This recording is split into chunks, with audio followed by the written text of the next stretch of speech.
નમસ્કાર ગુજરાત હવામાન સમાચારમાં ફરી એક વખત આપનું સ્વાગત છે। ગુજરાત રાજ્ય તરફ લગભગ 3 સિસ્ટમો એક્ટિવ થતી જોવા મળી રહી છે, જેમાં 3 સિસ્ટમ લો પ્રેશરની અંદર કન્વર્ટ થતી જોવા મળી રહી છે અને કયા વિસ્તારોની અંદર આ સિસ્ટમો છે એક્ટિવ થઈ છે તમને જણાવીએ।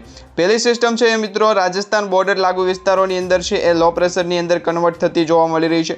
બીજી સિસ્ટમ છે બંગાળની ખાડીમાં ફરી એક વખત લો પ્રેશર સિસ્ટમ છે કન્વર્ટ થઈ અને વેલમાર્કની અંદર છે એ આ સિસ્ટમ ફેરવાશે એ માટેની અપડેટ આપવામાં આવી છે। અને ત્રીજી જે સૌથી મોટી સિસ્ટમ છે એ અરબી સમુદ્ર એટલે કે અરબ સાગરથી છે એ ગુજરાત રાજ્યના દરિયાકાંઠા તરફ આગળ વધતી જોવા મળી રહી છે। અત્યારે સ્ટ્રેક લાઇન અને જે સ્ટ્રફ લાઇન છે એ પણ દર્શાવવામાં આવી રહી છે, જેમાં બંને વિસ્તારોની અંદર એટલે કે ગુજરાત રાજ્યની અંદર લાગુ પડતા જે પણ વિસ્તારો છે તમામ વિસ્તારોની અંદર અત્યારે વાદળછાયું વાતાવરણ અને આગામી 3 કલાક માટે ભારેથી અતિ ભારે વરસાદની આગાહીઓ દર્શાવવામાં આવી રહી છે। આજે વહેલી સવારથી જ મિત્રો ગુજરાત રાજ્યના મોટાભાગના વિસ્તારોની અંદર છે હળવો વરસાદ પડ્યો છે। તમારા વિસ્તારની અંદર આ વરસાદ પડ્યો છે કે નહીં એ આપણે આજના વિડીયોની અંત સુધીમાં જાણીશું, તો મિત્રો ખાસ કરી વિડીયોને છેલ્લે સુધી જોતા રહેજો। અત્યારે તમને જણાવી દઈએ તો ગુજરાત રાજ્યના કયા વિસ્તારોની અંદર અપડેટ આપવામાં આવી છે વેધર એનાલિસિસ અને ફોરકાસ્ટ દ્વારા રેન ફોરકાસ્ટનું જે રિઝલ્ટ છે એ પણ આવી ગયું છે, એટલે કે એના દ્વારા આગાહી જે કરવામાં આવી છે એ પણ કરી દેવામાં આવી છે કે હવામાન વિભાગ દ્વારા જે ઓફિશિયલી આગાહી કરી દેવામાં આવી છે કે ગુજરાત રાજ્યની અંદર વરસાદીય સિસ્ટમ છે એ સક્રિય થઈ છે અને હવે ગુજરાત રાજ્ય તરફ જે વરસાદના વાદળો છે એનો ઘેરાવો બનતો જોવા મળી રહ્યો છે અને આ વાદળોના વરસાદ છે ક્યારે પડશે તમામ અંગે છે માહિતી તમને જણાવી દે એ પહેલાં જણાવી દઈએ કે ગુજરાત રાજ્યના જાણીતા હવામાન નિષ્ણાત અંબાલાલ પટેલ અને પરેશભાઈ ગોસ્વામી દ્વારા શું આગાહી કરવામાં આવી છે। અત્યારે તો મિત્રો સેટેલાઇટ વ્યૂ પિક્ચરના આધારે એક આગાહી એવી કરવામાં આવી છે કે અમદાવાદ લાગુના વિસ્તારો અને ઉત્તર પૂર્વના જે ગુજરાતના વિસ્તારો છે એ વિસ્તારોની અંદર અત્યારે ધોધમાર વરસાદ પડી રહ્યો છે, જેમાં મોટાભાગના વિસ્તારોને કવર કરવામાં આવ્યા છે અને એ પણ તમને જણાવીએ તો અત્યારે મિત્રો મળતી માહિતી મુજબ છે અમદાવાદ લાગુના વિસ્તારો જે પણ છે એ વિસ્તારોની અંદર અત્યારે ધોધમાર વરસાદ પડી રહ્યો છે। આવતીકાલે પણ છે એ આ વિસ્તારોની અંદર વરસાદ પડશે અને લગભગ 4 થી લઈ અને 7 જૂન વચ્ચે છે એ વરસાદીય સિસ્ટમની ફરી એક વખત નવો રાઉન્ડ શરૂ થાય એ માટેની આગાહી શરૂ કરી દેવામાં આવી છે। આ સાથે જ ગુજરાત રાજ્ય તરફ છે ગરમીનું તાપમાન વધતું હોય એવા પણ જે રિપોર્ટ મળી રહ્યા હતા। ઘણા બધા મિત્રો કમેન્ટ કરી રહ્યા હતા કે ગુજરાત રાજ્યમાં છે એ ગરમીનું તાપમાન અત્યારે ખૂબ જ વધી રહ્યું છે। તેમાં જણાવી દઈએ તમને તો મિત્રો લગભગ ગુજરાત રાજ્યની અંદર છે એ 30 ડિગ્રી સેલ્સિયસથી લઈને 40 ડિગ્રી સેલ્સિયસ સુધીના જે ગરમીના તાપમાન છે એના પવનો પણ ફૂંકાણા છે। જે પવનોની ગતિ છે એ પણ લગભગ મિત્રો 30થી લઈને 40 કિલોમીટર પ્રતિ કલાકની ઝડપે હતી અને ગરમીનું તાપમાનનું સેલ્સિયસ છે એ પણ 30 ડિગ્રી સેલ્સિયસ થી લઈને 40 ડિગ્રી સેલ્સિયસ વચ્ચેનું રહ્યું હતું। છેલ્લા 2 દિવસથી ગરમીનો બફારો છે ગુજરાત રાજ્ય તરફ આગળ વધતો જોવા મળી રહ્યો હતો, એટલે કે ગુજરાત રાજ્યમાં છે ગરમીનું તાપમાન ખૂબ જ વધારે હતું, પરંતુ હવે વરસાદની ફરી એક વખત નવી આગાહી કરી દેવામાં આવી છે અને આ વરસાદની આગાહીમાં મિત્રો અત્યારે તો એવું દર્શાવવામાં આવી રહ્યું છે વેધર એનાલિસિસ અને વેધર ફોરકાસ્ટ પણ એવું કરી રહ્યું છે કે ગુજરાત રાજ્ય તરફ આવતા જે પવનો છે અરબ સાગરમાંથી આવતા પવનો છે એ હવે વરસાદ લાવશે। કારણ કે વરસાદને હવે જે છે એ રાહ જોવાની જરૂર નથી, કારણ કે વરસાદ પડવાને હવે ગણતરીના દિવસો જ બાકી છે। લગભગ 15 જૂન આજુબાજુ ગુજરાત રાજ્યની અંદર નૈઋત્યનું ચોમાસું છે એ બેસી જશે અને અત્યારે આ નૈઋત્યનું ચોમાસું છે એ અરબ સાગરથી લઈ અને મુંબઈ મહારાષ્ટ્રના દરિયાકાંઠા સુધી પહોંચી ગયું છે। હવે આવનારા 15 દિવસમાં હવે વાતાવરણીય સિસ્ટમની અંદર પલટવાર પણ થતા જોવા મળશે અને આજ મોડી રાત્રિથી છે એ ગુજરાત રાજ્યની અંદર વરસાદના સિસ્ટમના રાઉન્ડ પણ જોવા મળશે। કયા વિસ્તારોની અંદર કેવો વરસાદ પડશે એ પણ તમને જણાવી દઈએ। અત્યારે મિત્રો એક રિપોર્ટ સામે આવ્યો છે અને આ આઈએમડી ડિપાર્ટમેન્ટ દ્વારા રિપોર્ટ આપવામાં આવ્યો છે, એમના દ્વારા છે આગાહી આપવામાં આવી છે। આઈએમડી રિપોર્ટ એવું કહી રહ્યું છે કે દક્ષિણી ગુજરાતથી લઈને સૌરાષ્ટ્રના 5 થી 6 વિસ્તારો એવા છે કે એ વિસ્તારોની અંદર આજે રાત્રે દરમિયાન છે ધોધમાર વરસાદ પડશે, જેમાં ઘણા બધા વિસ્તારોની અંદર છૂટાછવાયો વરસાદ પણ છે।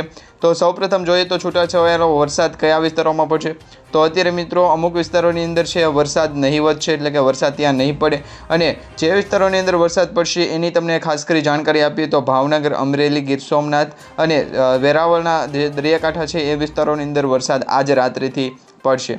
એ સાથે ગુજરાત રાજ્યના બીજા ઘણા બધા એવા વિસ્તારો છે કે ત્યાં વરસાદ ન પડવાની પણ છે એ સંભાવના દર્શાવવામાં આવી છે।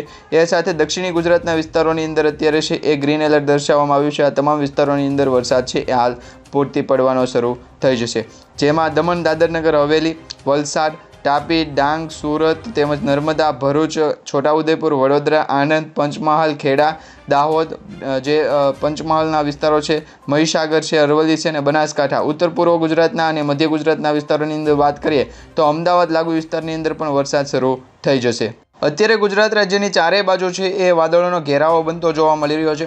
તમારા સ્ક્રીન ઉપર તમે જોઈ શકો છો એ પ્રમાણે ગુજરાત રાજ્યના ચારે બાજુ છે એ વાદળોનો સતત ઘેરાવો બન્યો છે અને આ વાદળોના ઘેરાવા સાથે વરસાદી સિસ્ટમ પણ ફરી એક વખત એક્ટિવ થઈ છે અને હવે વરસાદનો નવો રાઉન્ડ છે એ થતો જોવા મળી રહ્યો છે, જેમાં અત્યારે વરસાદ ક્યાં પડશે, વાદળોનો ઘેરાવો ક્યાં કેટલો છે એ તમને જણાવી દઈએ તો સૌપ્રથમ અહીંયા સ્ટેટ વ્યૂ છે એ તમને દર્શાવીએ છીએ, એટલે કે રાજ્ય સરકાર દ્વારા, એટલે કે ગુજરાત રાજ્યના જે હવામાન વિભાગ છે એમના દ્વારા જે આપવામાં આવતી અપડેટ છે એમના દ્વારા તમને જણાવી દઈએ તો અત્યારે મિત્રો વલસાડ, ડોંગરી તેમજ બિલોમોરા, જે ઓંજલ છે, નવસારી છે, આ વિસ્તારોની અંદર વરસાદ અત્યારે શરૂ છે।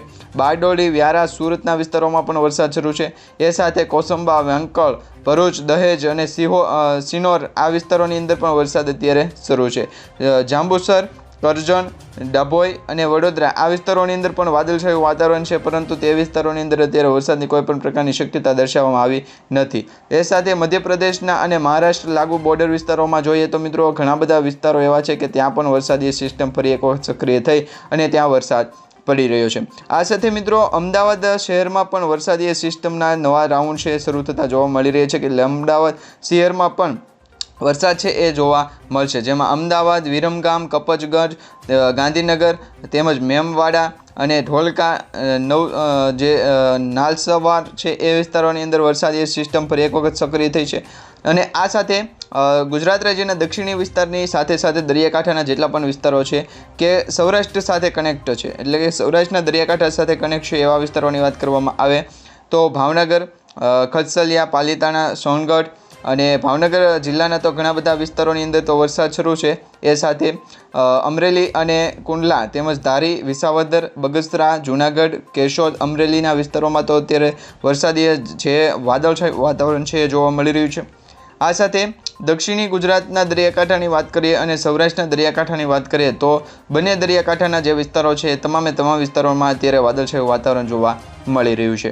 અને હાલ પૂરતી જે રિપોર્ટ સામે આવી રહ્યા છે એ રિપોર્ટમાં પણ તમને જણાવી દઈએ તો મિત્રો અત્યારે છે એ ગુજરાત રાજ્યનું રેન ફોરકાસ્ટ પણ કંઈક અલગ જ દર્શાવવામાં આવી રહ્યું છે। ગુજરાત રાજ્યની અંદર જે રેન ફોરકાસ્ટ દર્શાવવામાં આવ્યું છે, રાજ્યના આ જિલ્લાઓમાં આજે ગાજવીજ સાથે વરસાદ પડશે તો એના લેટેસ્ટ અપડેટ પણ આવી ગયા છે, તમને જણાવી દઈએ તો અમદાવાદ રાજ્યમાં કમોસમી વરસાદનો સિલસિલો યથાવત છે। આજે પણ હવામાન વિભાગ દ્વારા રાજ્યના અનેક જિલ્લાઓમાં વરસાદની આગાહી કરવામાં આવી છે।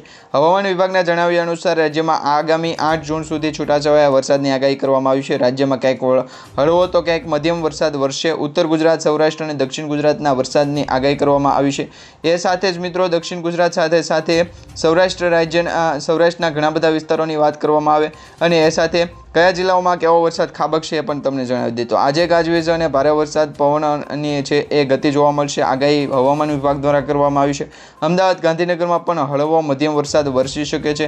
હવામાન વિભાગ દ્વારા કરવામાં આવેલી આગાહીમાં બનાસકાંઠા, સાબરકાંઠા, પાટણ, મહેસાણા, અરવલ્લી, મહીસાગર, દાહોદ, પંચમહાલ, અમદાવાદ, ગાંધીનગર, ખેડા, આણંદ, વડોદરા, છોટાઉદેપુર, ભરૂચ, નર્મદા, સુરત, તાપી, નવસારી, ડાંગ, વલસાડ, દમણ અને દાદરનગર હવેલીમાં મધ્યમથી વરસાદ પડવાનો છે, એટલે કે મધ્યથી હળવો વરસાદ છે એ પડવાનો છે। આ સાથે રિપોર્ટ પણ એવા મળી રહ્યા છે કે આઈપીએલની મેચ છે એ 3 જૂનના રોજ છે એ યોજાવાની છે। અમદાવાદ શહેરમાં આ આઈપીએલની મેચ યોજાવાની છે તો એ વિશે પણ અપડેટ આપવામાં આવ્યા છે। આઈપીએલ મેચમાં ફાઇનલમાં જો વરસાદ વિલન બની શકે છે। આ સિવાય હવામાન વિભાગે સુરેન્દ્રનગર, બોટાદ, અમરેલી, ભાવનગર, ગીર સોમનાથ અને દીવમાં હળવા વરસાદની આગાહી કરી છે। આઈપીએલ ફાઇનલ મેચમાં પણ વરસાદ વિલન બની શકે એવું કહેવામાં આવી રહ્યું છે। હવામાન વિભાગે અમદાવાદમાં આવતીકાલે વરસાદની જે આગાહી કરી છે એમાં અમદાવાદમાં નરેન્દ્ર મોદી સ્ટેડિયમમાં જે આઈપીએલ 2025ની ફાઇનલ મેચ રમાવા જઈ રહી છે તો અમદાવાદમાં હળવાથી મધ્યમ વરસાદની આગાહી જે કરવામાં આવી છે, ગઈકાલે પણ એ પ્રકારની આગાહી કરવામાં આવી હતી। આ સાથે મિત્રો વરસાદને લઈને, ચોમાસાને લઈને અંબાલાલ પટેલ દ્વારા પણ નવી આગાહી કરવામાં આવી છે। હવામાન નિષ્ણાત અંબાલાલ પટેલે આગાહી કરતા જણાવ્યું હતું કે પશ્ચિમથી ફૂંકાતા ગરમ પવનોના કારણે ચોમાસાની ગતિ મહારાષ્ટ્રમાં અટકી ગઈ છે અને આ ગરમ પવનોને ચોમાસાની સિસ્ટમને અસર કરશે, જેના પરિણામે તે સ્થિર થયું। જો કે હવે ચોમાસાની ગતિ ફરીથી તેજ થવાની શક્યતા છે। 8થી લઈને 12 જૂન દરમિયાન મુંબઈ, મહારાષ્ટ્રના અન્ય ભાગોમાં વરસાદની શક્યતાઓ રહેલી છે। 10 જૂનની આસપાસ છે નબળું ચોમાસું પડશે અને દક્ષિણ ગુજરાત અને દક્ષિણી સૌરાષ્ટ્રના ભાગોમાં પ્રવેશ પ્રવેશ કરશે તેવી સંભાવના દર્શાવવામાં આવી છે। આ વિસ્તારોમાં હળવો વરસાદ પડી શકે છે, જે ખેડૂતો માટે ખેતીની તૈયારી કરતા શરૂ કરવા માટેના સંકેત આપે છે। 12 જૂનથી લઈને 16 જૂન સુધીમાં ચોમાસું ગુજરાતના મોટાભાગના વિસ્તારોની અંદર છે એ બેસી જશે। તો આવનારા દિવસોની અંદર હવે ચોમાસું છે એના ગણતરીના દિવસો બાકી છે। લગભગ 10 જૂન પછી છે ગુજરાત રાજ્યની અંદર ચોમાસાના વરસાદ પડવાના શરૂ થઈ જશે। તો ખેડૂતોને પણ જો વાવણી કરવી હોય તો વાવણી લાયક વરસાદ છે 10 જૂન પછી બેસશે। તો મિત્રો આજે આપણે જે અપડેટ માહિતી સ્વરૂપે જોઈ છે એ તમને સારી લાગી તો વિડીયોને લાઇક આપજો, ચેનલને સબસ્ક્રાઇબ કરજો અને તમારા દરેક વોટ્સએપ ગ્રુપ, ફેસબુક ગ્રુપમાં દરેક ખેડૂત મિત્રો સુધી આજનો વિડીયો શેર પણ કરી દેજો।